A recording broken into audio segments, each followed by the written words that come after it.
How to cancel Alight Motion subscription. Hello everyone, this is Lisa from Create, Login and Delete. Now let's get started. Launch your Settings app. At the very top, you'll find your Apple ID. Click on it. Now open this option, Subscriptions.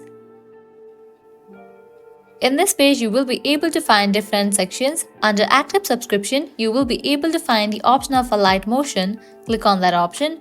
With that, you will see the option of Cancel Subscription. Click on it. You will get the pop-up, Confirm Cancellation. Click on Confirm. With that, you have just cancelled subscription for your Alight Motion account. As of right now, I don't have any ongoing subscription, so it is showing nothing over here, but in the case you do have subscription, it will appear in this page, and following the steps, you will be able to cancel the subscription.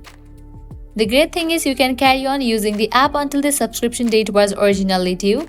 Also, deleting the Alight Motion app or account will not cancel your subscription, and subscriptions renew automatically unless you cancel your subscription manually on your own. Well, that's all for this video. This is how you can easily cancel Alight Motion subscription. At the end, if you guys find this video helpful, don't forget to like, share and subscribe to our channel. Thank you.